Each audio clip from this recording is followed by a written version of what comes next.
becoming a Catholic? Why can't women become priests? Why do Catholics worship Mary? Why do I need to confess my sins to a priest? Where is purgatory in the Bible? I think the Pope has too much authority. What's stopping you?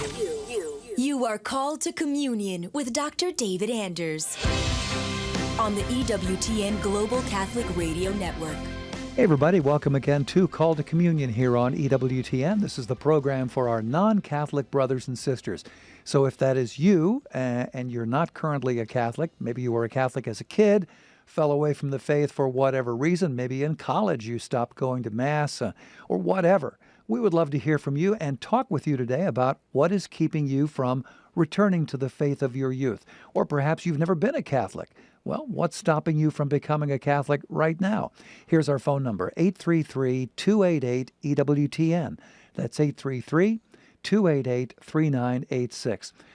Or you can text the letters EWTN to 55000. Wait for our response, and then text us your first name and your brief question. Message and data rates may apply. Or you can shoot us an email if you prefer that, ctc@ewtn.com, ctc@ewtn.com. All right, Charles Beery is our producer. We also have Michael Birchfield as our phone screener. Almost forgot. Michael Birchfield is our wonderful phone screener, and we have Jeff Burson on social media, and he will be glad to pass along any questions you might want to pose via YouTube or Facebook Live, because we're streaming there right now. I'm Tom Price, along with Dr. David Anders. Tom, how are you today? Doing very well. How are you, my friend? Oh, I'm doing decent, thank you. It's good to have you back. Good to be back. We've got an objection here. That this is one of those common objections that we hear from a lot of folks. This one, how can the Catholic Church be true when its principal figure, Jesus, was not the true Messiah? Maimonides, in his Mishneh Torah, describes Jesus as the failed Messiah foreseen by the prophet Daniel.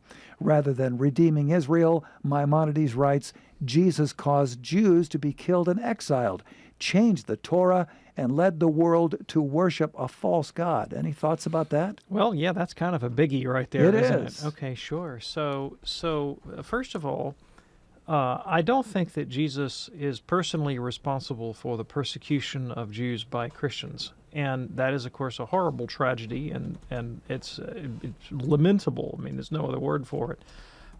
But is not faithful to the teaching of Christ, who taught us to love even our enemies. And certainly, I'm not saying that Jews are enemies. They're not enemies. But if we're supposed to love everybody, Jesus says, right? And so if you're supposed to love even your enemies, then how much more your distant cousins and brothers in the faith, right? And that's, of course, the position the Church presently articulates quite clearly, that we're all Semites, right? We're all heirs to Abraham, and we should bear no antagonism towards the Jewish people as Christian people. So that's clearly entailed in the Spirit of Christ, right? So that's a deformation of Jesus' teaching. Now, in terms of did Christ redeem Israel? Well, here is the New Testament argument about that position. Yes, but it depends on what you mean by Israel. Oh. Okay, and so Paul's whole argument in especially the book of Galatians is that God's promise to Abraham is that Abraham would be a blessing to the whole world. He'd be not just to his own progeny, but to the whole world, and that in and through the teaching of Christ and the person of Christ, the Gentiles have now been reconciled to the God of Abraham. And once you were not a people, says St. Peter, now you are, the people of God, right? That these two groups, once kept at enmity with one another, have now been reconciled in Christ. And so Christ reformulates his understanding of what Israel is, right? And it's not simply constituted as a sort of nation-state political entity marked out by ritual, but is rather the spiritual rebirth that the prophets also anticipated and spoke about, that's now available to everyone.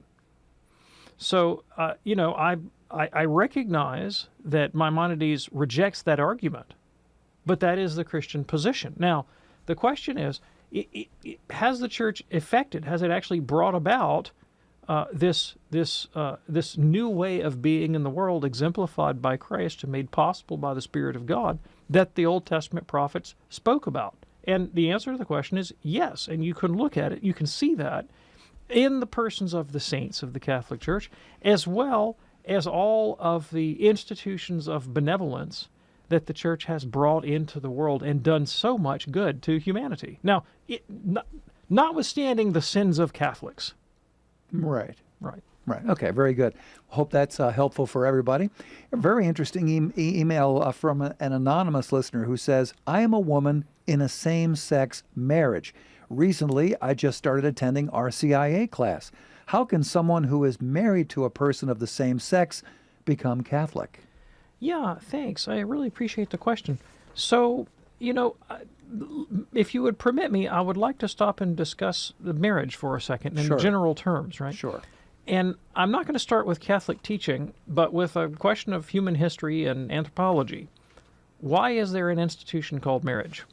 Why does that exist? Why do we find it in just about every culture of the world throughout recorded history, whether you're Catholic, not Catholic, Jew, atheist, Hindu, whatever? And the institution obviously evolved culturally for the blindingly obvious reason that when men and women get together in intimate union, babies tend to happen. They do. And that you need a social institution that protects the integrity of the relationship of the parents to one another and to their child for purposes of establishing kinship bonds and who's responsible for whom and who inherits what. And it's evident that society has an interest in assuring these things. Now, different cultures may spell out the ramifications in different ways. They maybe construe marriage some differences, but the basic commonality is marriage is the institution that regulates, governs, and protects the replenishment of society through bearing children. That's why it exists historically. Now, and this predates the discussion about so-called homosexual marriage or gay marriage, is that marriage has been reconceived as an institution to sort of celebrate sexual or romantic intimacy. Okay. Now, historically, that's not what marriage has meant, and that's not why there is such an institution. Now, I'll follow up on that thought after the break. All right, we'll continue that, and we'll also get to the phones in just a moment here. We'll begin with Stan in Omaha, then Jim in Springfield, Missouri. We have a line open for you right now at 833-288-EWTN. That's 833-288-3986. It's called to Communion here on EWTN. Stay with us.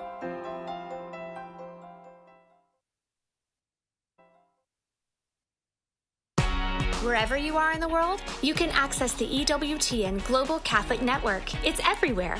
You can get EWTN's great Catholic programming on your car radio, at home on your TV, computer, or smart speaker. With EWTN's app, you can take EWTN everywhere on your phone or mobile device. If you want your news in print, turn to EWTN's paper of record, the National Catholic Register. EWTN, the Global Catholic Network. I received communion in my hands, and my dad gets it on the tongue, and I was wondering if it was more respectful to get it on the tongue than the hands. This is Steve calling from Hershey, Pennsylvania. Oh, Hershey. We send you love and kisses, and we will send kisses to you. Chocolate one. Yay. Yes. Mother Angelica. Answering the call. Sunday, 2 and 8 p.m. Eastern. Exclusively on EWTN Radio. Hello, Father Mitch. Yes, sir. What can we do for you? How do we know that Jesus was in his early 30s during his ministry? In Luke, he says, and Jesus was about 30 years old. So it's right there. Okay, thank you. That was easier than I thought. EWTN, helping people grow in their love and understanding of God.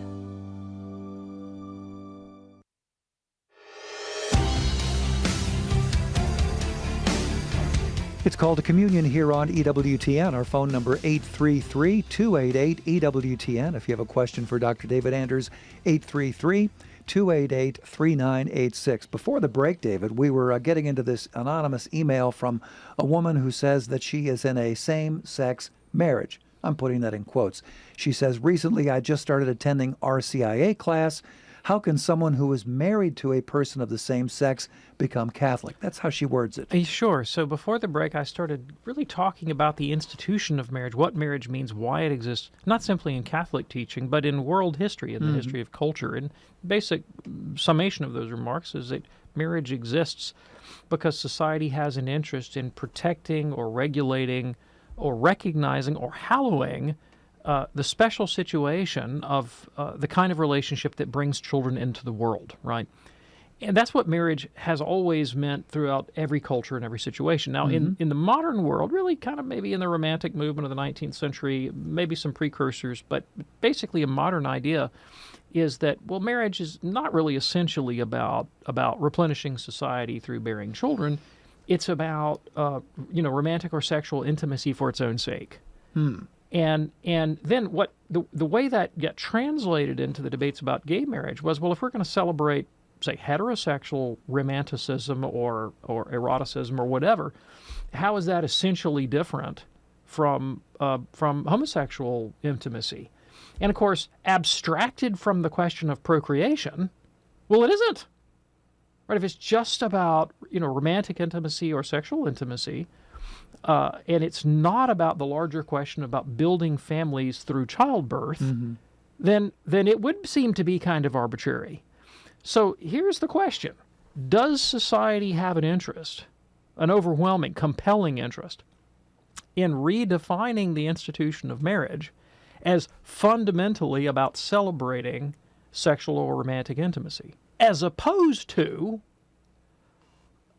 the bearing of children? I see. Now, and I would argue that the replenishment of society is a far more fundamental good, and that it is unique.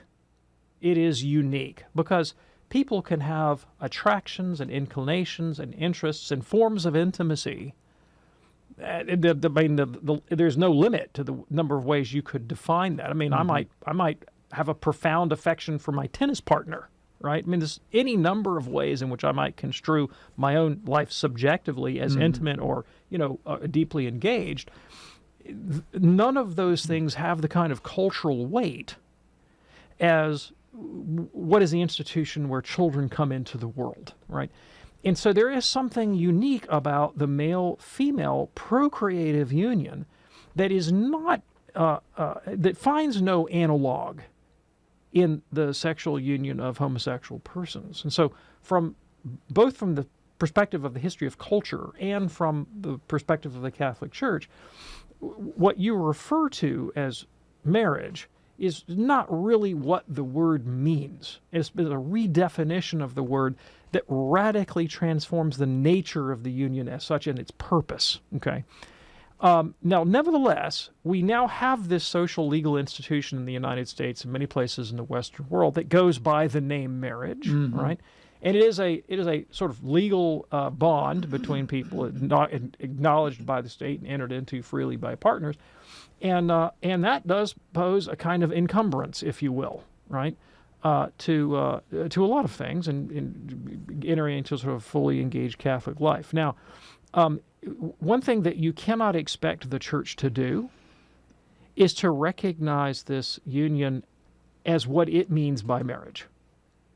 Right, and so to demand of the Church that the priest or the congregation or the Church as a whole would validate in some way this union as a marriage, that's not, you can't expect that of the Church. Okay, the Church would also make a demand upon you, and that is that you would live chastely. All right, so the proper sphere for the exercise of one's sexual faculties is within the institution that the Church calls marriage. Now, what do you do practically in your life right now with respect to your partner? And that can be complicated, I understand. There can be legal encumbrances. There may be children that have been adopted where there is legal parentage on both sides. Because of the difficulty and sort of the messiness of that, rather than prescribe a categorical answer, this is how you must proceed. What I would advise you to do is to take that part of the difficulty which is not dogmatic, it's really prudential, practical, and your pastor will walk with you to accompany you in, what there may be some difficult choices that have to be made in the future, complicated ones, and you need pastoral accompaniment to walk that path. But as far as the dogmatic and moral teaching of the church is concerned, marriage is between a man and a woman for the sake of raising a child, and outside of that context, we don't legitimately or authentically exercise our sexuality. Very good. Thank you so much for your email. If you would like to send us an email for a future show, the address ctc@ewtn.com, ctc@ewtn.com. If you're ready now, let's go to the phones at 833-288-EWTN. And we begin with Stan in Omaha, a first-time caller. Hey there, Stan. What's on your mind today? Hello there, Dr. Andrews. Thanks for taking my call. Sure. I am a first-time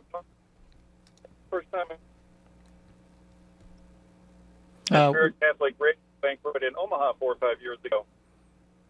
Okay. What's on your mind, Stan?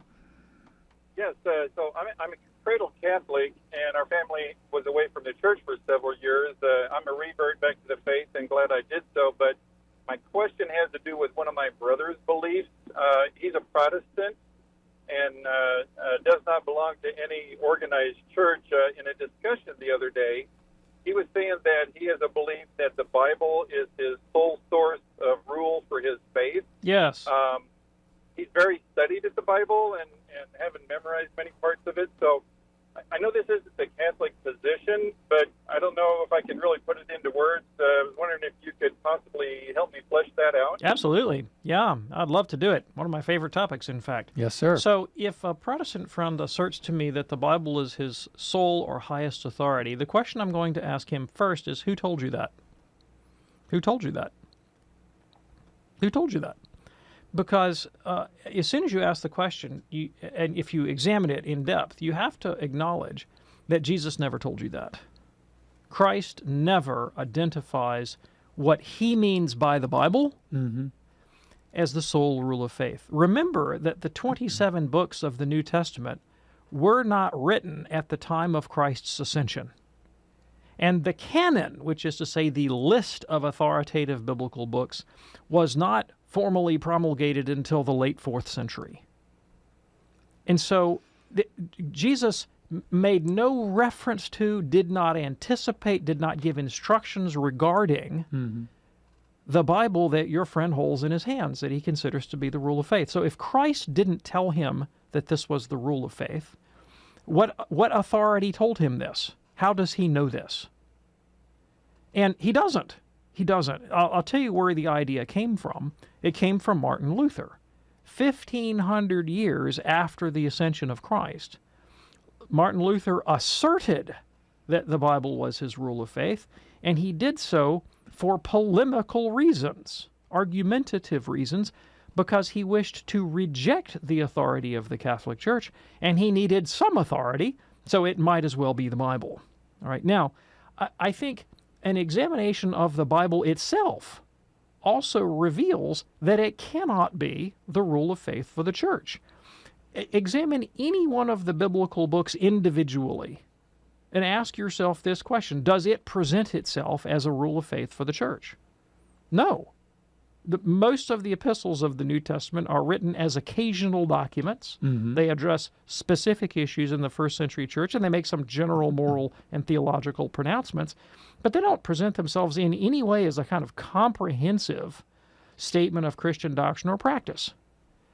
In the same way, the Gospels don't do that at all. They give us an inspired account of the life of Jesus and his teaching, but nothing like a comprehensive or systematic account of Christian doctrine or practice.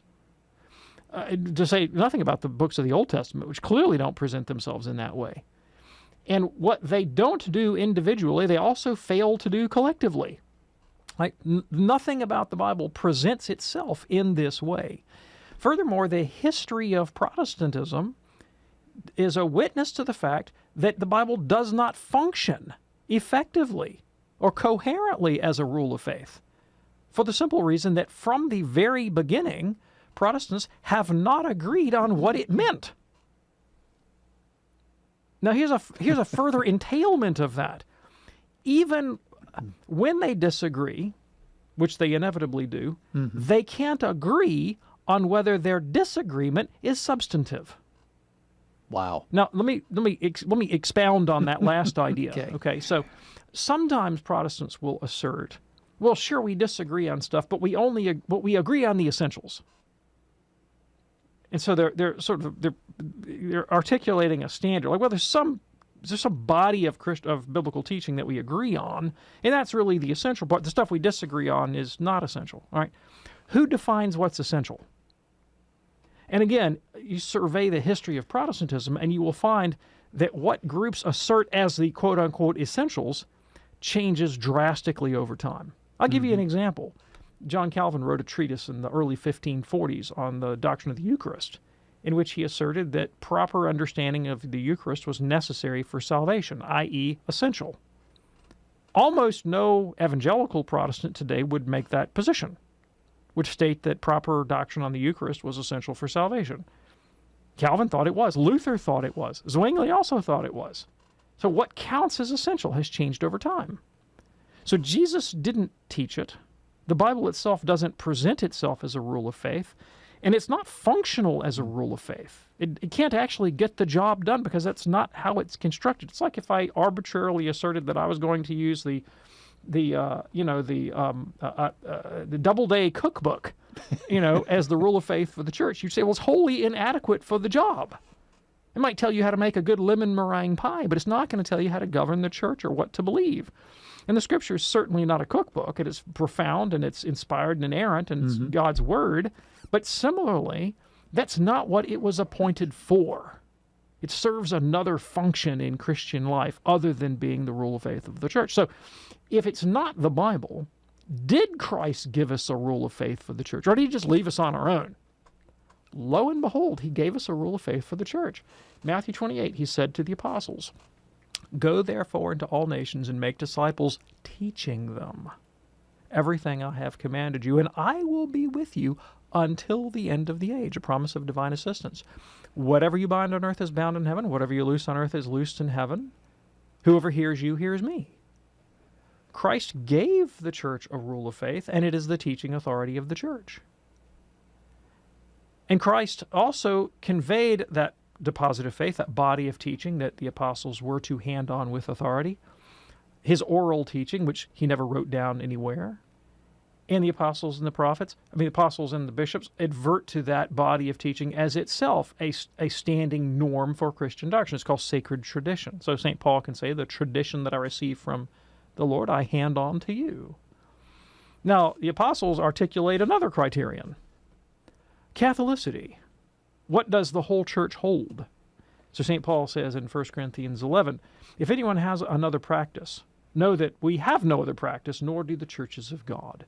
See, the Catholicity of the faith is another witness to the integral transmission of the deposit of faith. So we have sacred tradition, we have the teaching authority of the church, we have Catholicity, and we also, as Catholics, we do have the Scriptures as a witness to the teaching of Jesus and early Christian belief, but it doesn't stand alone. It stands embedded in church tradition and magisterial authority. All right. Stan, is that helpful for you? Oh, that's great. Thanks so much. You are most welcome. That opens up a line for you right now at 833-288-EWTN. That's 833-288-3986. Call to communion here on EWTN. Let's go now to Jim, a first-time caller in Springfield, Missouri. Hey there, Jim. What's on your mind today? Hey, everybody. Hey, I was a faithful Catholic for 40 years, and I divorced my wife after numerous affairs that she had, and was offered an annulment by the church, but I never could wrap my finger around how the Catholic Church could say that our marriage wasn't valid. And then about that time also, there was the Catholic priest child scandal, sex scandal. And both of those items kind of conspired to shake my faith in the authority of the present-day church. I really don't have any disagreement that the Catholic Church as an institution came down from the apostles, but the present-day church seems to be corrupted to me. And I have not attended Mass for 20 years now. Am I right? These are wonderful questions, and I'm so excited to answer them. Yeah. I've only got, about 15 seconds? If before, that. Yeah, so what I'm going to ask you to do, if you can just hang on for a minute. I am the slave of the clock, and the clock is running to my break. And when we come back from the break, we're going to talk about the question of the validity or invalidity of marriage, and about scandals in the Catholic hierarchy and what these things say about, or don't say, about the authority of the Catholic Church. Sit tight, Jim. We're going to come back to you in just a moment here. We'll also be talking with Danny in Covington, Louisiana. And there's a line with your name on it right now at 833-288-EWTN. That's 833-288-3986. Or you can text the letters EWTN to 55000. Back in a flash. The words of Blessed Carlo Acutis. Sadness is looking at ourselves. Happiness is looking towards God. And this. The only thing we have to ask God for in prayer is the desire to be holy. Ever wonder about the power of prayer? St. John Chrysostom states that prayer and converse with God is a supreme good. It is a partnership and union with God. As the eyes of the body are enlightened when they see light, so our spirit, when it is intent on God through prayer, is illumined by His infinite light. Let God's infinite light be your guiding light. Ask Him to guide you daily in your prayer, work, recreation, home life with family, and your friendships. And now, the EWTN Family Prayer with Father Joseph. Family, a prayer that we pray together is a powerful prayer. So please pray together with me our EWTN Family Prayer. Today we pray for those in need of employment. Our provident Father in heaven, holy is your name.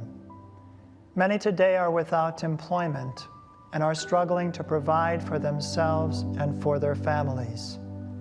Give us this day our daily bread. Reveal your providential care and assist them in finding meaningful work. Bring them closer to you in this time of trial and show them the way. Let the door be open to them, for we are knocking. Let them receive your help, for we are asking. Amen. Tomorrow morning on the Sunrise Morning Show, Liz Lev will help us celebrate the feast of St. Mary Magdalene, the apostle to the apostles, discussing her as a model of penance in art.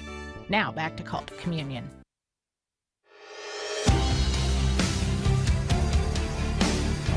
Hey, what's keeping you from becoming a Catholic? Let's talk about it here on EWTN's Call to Communion. We have one line open right now at 833-288-EWTN. So before the break, we were talking with Jim in Springfield, Missouri, on a couple of different topics that he's bringing up. He's talking about the fact that he was divorced.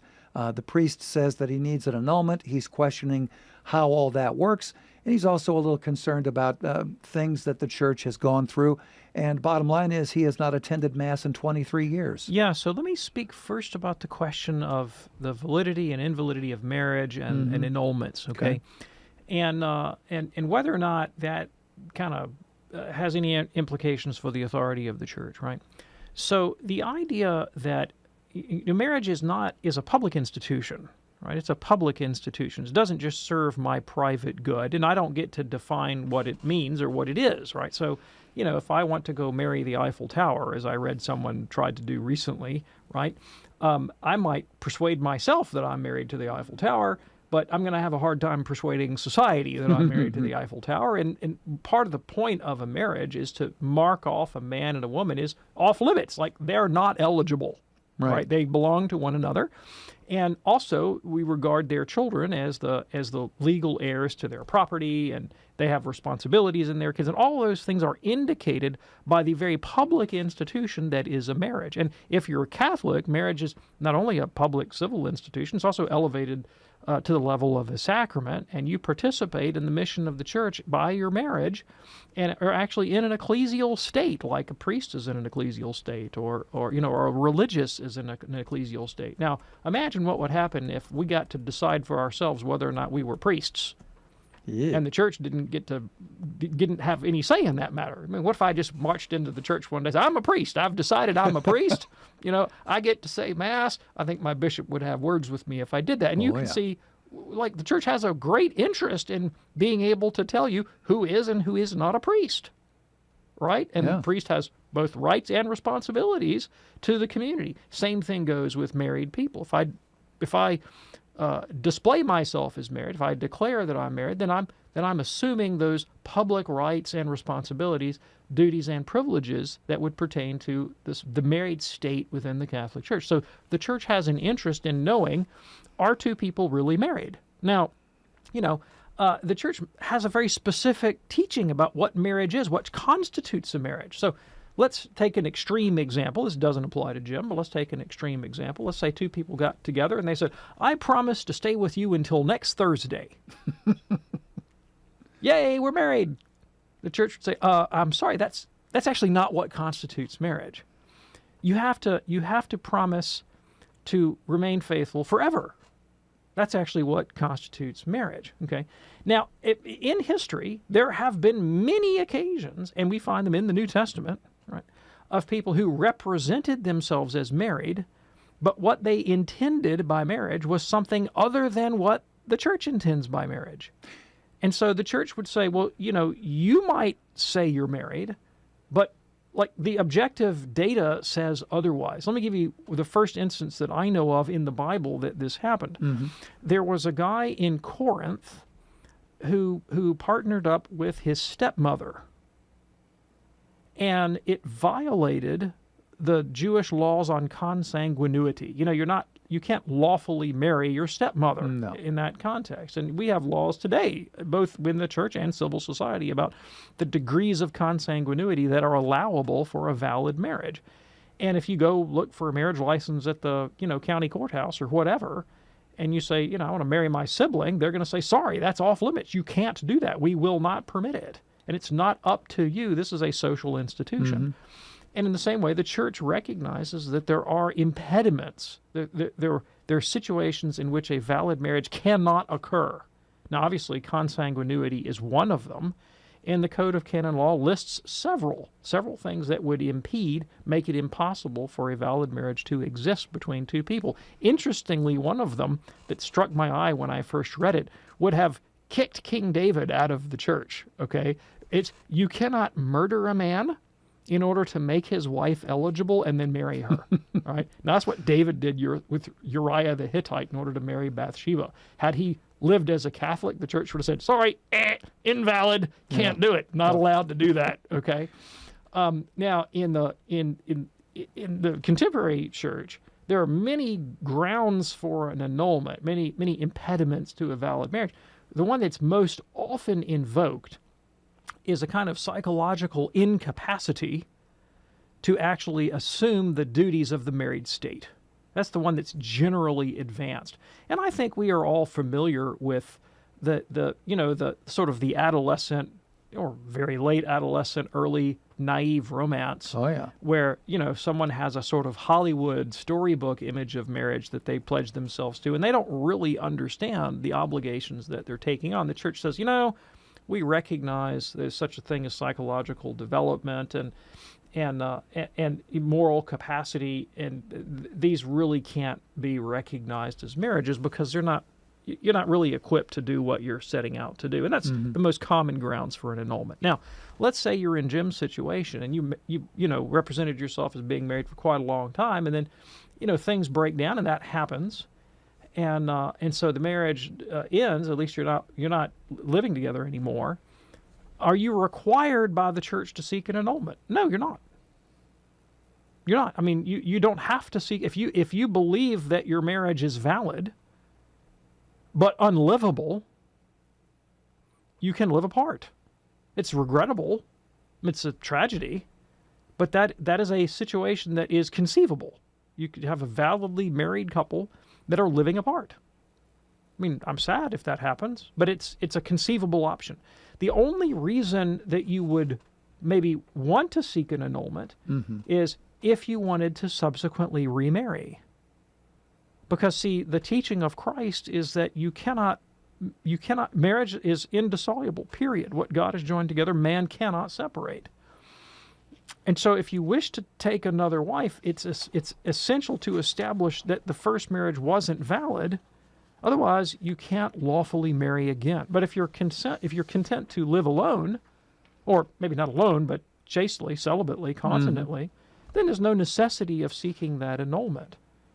Now, another question that Jim asked was, well, if the church can declare this, right, what about the competence of the church to do this? Well, again, the criteria for establishing a valid marriage are not subjective.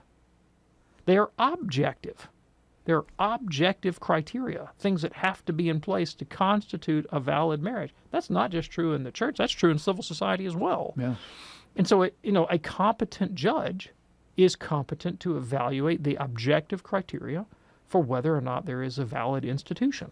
Right? That's the answer to the question. Now, I recognize that questions of marriage and divorce are intensely, intensely painful for people. I mean, this is one of the most difficult things that a person can go through. And so, the question of legality and judgment and courts can seem quite sterile and alienating to people. And to live this, it's necessary to have very good pastoral accompaniment from a pastor or from Catholic people who will love you and walk with you through what is one of the darkest and most difficult times of your life. And I'm very sympathetic to that perspective. Now, the other question was about whether or not the corruption in the Catholic hierarchy impinges in any way on the authority of the church. Well, in one way, yes, in one way, no. Obviously, if I have lost respect for a Catholic hierarch or a prelate or a priest or something, I'm not personally going to take his moral authority seriously at all. I'm certainly not going to go to the man for pastoral counsel, and not at all, right? And I may work actively to see that he gets the boot. And that might be the attitude I should take, right? If I see somebody is really doing a bad job of things, maybe I should make my objections known to the proper authorities, either civil or ecclesiastical, and try to have the fellow removed, maybe even prosecuted if necessary, right? Depending on the circumstance. I don't take his moral authority seriously at all. However, let's take the example of a pastor of a church. Well, one of the things that he would actually have to do is, say, make a decision about which cell phone company the office is going to use. That's a question of authority. Somebody's got to decide that. Yeah. He have jurisdiction. What hymns are we going to sing on Sunday? Are we going to build the new Sunday school wing? Who am I going to hire to be the director of religious education? For the Sunday Parish School of Religion, right? These are questions that need an authoritative answer. Now, can a corrupt priest actually possess the authority to do those things? Sure. Right?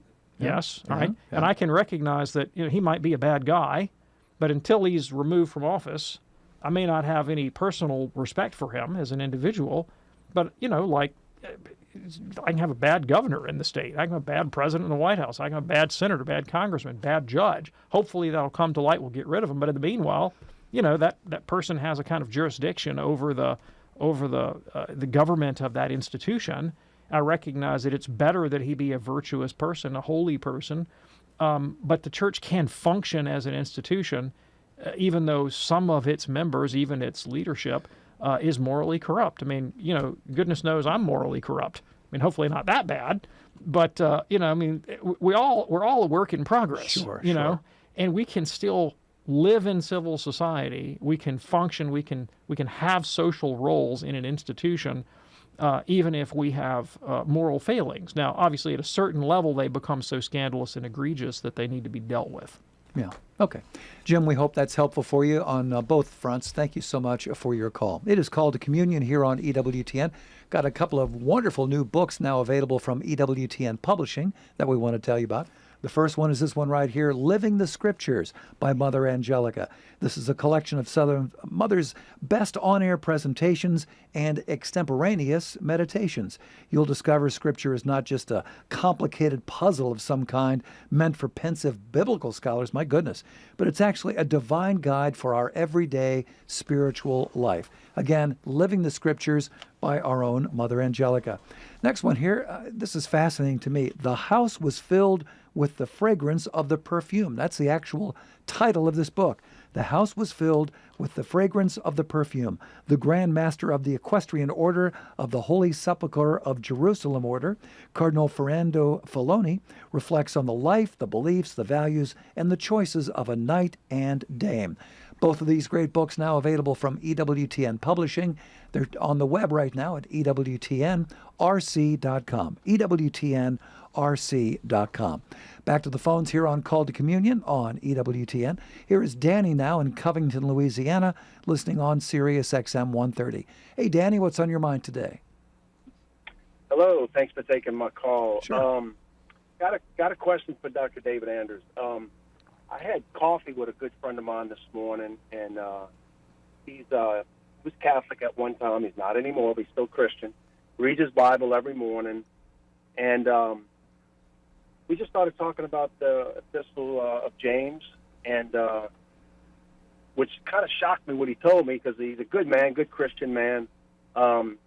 He claims that, and I may be ignorant to this, but he claimed that the book of James was written by Jesus' brother. And I'm like, okay, to my knowledge, I thought the book of James was written by St. James, one of the apostles, and that the book of James was also written after St. James was martyred. And that was his claim, that the book of James was written by Jesus' brother. But I asked him, well, what do you mean by brother? He said, well, James was the son of Mary and Joseph. That Mary and St. Joseph had kids outside. I mean, I always thought that Mary was the Virgin Mary. Okay. She was always a virgin. Yeah. Thanks. I appreciate the question. So, first of all, what is the relationship between the Apostle James, the disciple James, and their relationship to Christ in family line? So, the Apostle James is represented in the Bible as a brother of Jesus. However, Mary is not his mother. And the Scriptures are very clear about this. The Blessed Virgin Mary is not his mother. And you can look at Matthew chapter 13, Matthew chapter 27, and John chapter 19, and you line those texts up in parallel, and you can discern the relationship. The mother of James was a woman named Mary, also named Mary, but not the Blessed Virgin Mary. Everybody in Scripture is named Mary. I know. It's just kind of silly. Mary, the wife of Clopas. Mary, the wife of Clopas, who was a cousin to the Blessed Virgin Mary. So it's common in Scripture, for that matter, it's common today, to use the word brother in an extended sense to indicate a kinship relation. Mm-hmm. So, for example, in the Old Testament, Abraham and Lot are referred to as brothers, even though they're really uncle and nephew. So we still do this today, but especially in New Testament times, the word brother can just indicate, larger family relations. So did Jesus have cousins? Yeah, he had piles of them, and these were some of them. And they're called brothers, but they're not biological siblings. Now, your friend's assertion that the Blessed Virgin Mary gave birth to them is without any foundation whatsoever in the Bible. The Bible never asserts that about the Blessed Virgin Mary, ever. Okay. There you go, Danny. Appreciate your call. Thank you so much for it. Let's go to Kay right now, a first-time caller in Mansfield, Ohio. Hey there, Kay. What's on your mind today? Hi. I just real quickly looking for maybe some recommendations. My brother, he has gone off the charts for years. Homeschool, home church, legalistically minded. He has really no contact with any of our siblings. Literally, the moment my mom took her last breath, because we're all practicing Catholics, he was like, I don't know, this is stupid. I don't know, this is too late. I mean, just being rude. So fast forward to, I still have maintained contact with my brother, and we had just the most unbelievable conversation. I became so angry because he was telling me that the Catholic Church, God will spew it from its mouth, and it's the devil, and, you know, he's like, well, I know because I was an altar boy. I'm thinking, what? You're 60-plus years old. What is an altar boy? So my husband and I are thinking maybe there was some abuse that happened to him, but he has no relationship with his kids. None, because it's like, this is the Bible, and I know I'm right, and everybody needs to do exactly what I say is in that Bible, or everybody else is the devil. And like in The Water Boy, that's the devil, his mom always said.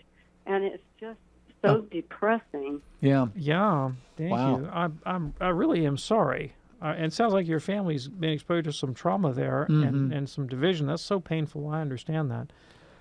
You know, so regardless of the question of theology and the truth of the Catholic faith, it sounds like we might have a little bit of narcissism going on here, right? The way you describe it is I'm right and everybody else is wrong. Okay. Well, that's really hard. And it suggests to me that more than theology is at stake here, right? And you've suggested this. Maybe there was abuse or something, but clearly there is some kind of personality deformation that makes it impossible for this fellow to relate to other human beings. And so more than theology is going to be necessary to challenge that or to change that. And so my counsel to you would be to avoid the frontal attack, right? And when a person is really, really inflexible and they are, just emotionally dug in to a point of view and they are combative about it, it's not at that point about logic or argument or reasons. It's about their own sense of security and importance. And so, I would suggest that the way forward is, compassion, understanding, patience, affirmation, love. And you play the long game to build trust and emotional intimacy. And I wouldn't fret so much about the question of his attitude towards Catholicism. You are Catholicism, right? So as he's sitting there telling you how evil the Catholic Church is, then you can be the performative contradiction to that assertion. You can be the face, the compassion, the love, the acceptance that Christ exhibited to the world. That can be you. St. Cyprian said that we will go to heaven if we imitate Christ and become little Christs, right? So be the little Christ to him who loves him because, Christ went and spent time with the tax collectors and the sinners and the narcissists and all the rest of it. That's who you are to him. And that's the way to win him. And ultimately, God's in control of his soul, not you. And I would unburden yourself of that. And it's not your fault. And it's not your fault. And in a sense, it's not your responsibility, right? He's got to deal with his own soul. And it seems to me right now that theology is for him not so much a source of insight, but a source of evasion. It's a way of not confronting the profound woundedness of his own heart and the self-deception and the narcissism and the egotism and the lack of charity that are really at the root of his theological assertions. And I'm just thinking how important it is that Kay is keeping that line of communication open. That is important. I'm thinking of a situation in my own life with a family member of mine, and if I hadn't kept that communication open, then we wouldn't have the great relationship that we have today. Sure. If I didn't, keep it going back then. But if he shuts it down, it's not your fault. Exactly. Okay. Kay, thank you so much for your call. We hope that's helpful for you. And let's go to Chris right now in Albany, New York, listening on Sirius XM, Channel 130. Hey there, Chris. What's on your mind today? Hi, Dr. Anders. Thank you for always being so patient and thorough with your answers. I've called a couple of times, but my question is about contraception, but I think my larger question might be about using your free will to make good choices for the good of your family. And I'm not talking about abortion here, but, the rhythm method, you're still preventing pregnancy. So why are other forms still considered a sin? Because today, many families cannot afford to have 6 to 8 children. I know several women who have had very high-risk pregnancies, and if they had any more pregnancies, it would be risky to their health. One woman was hospitalized. And, I value life, and I value the life of my family and the kids that are currently here. And so can you help me understand why the church would still consider birth control as a sin? Okay. Yeah, sure. So first of all, I would just point out that having sexual relations and not having sexual relations are very different states. Okay, and so when people say, well, NFP or natural family planning, it's just like other forms of contraception because you're trying to achieve the same end, namely not having kids. And it's true in terms of the end, but the means are entirely different.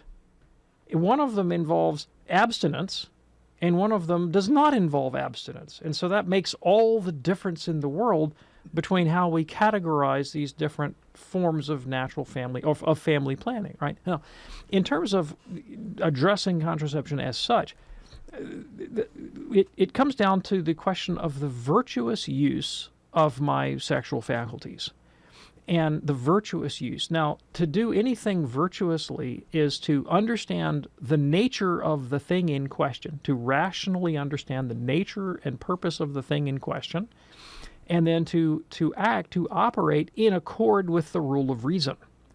And the modern world tells us that by and large the purpose of sexuality is personal gratification, probably first and foremost, and then sort of bonding intimacy as a secondary effect. I think that's the way the modern world would constitute this thing. I don't think that's what reason and nature reveal, and it's certainly not what the Catholic Church teaches. The fundamental purpose of human sexuality, and I think this is kind of blindingly obvious to anyone who's ever been on a farm, is to bear offspring. Now, because we are rational free creatures, our procreation is unlike that of animals.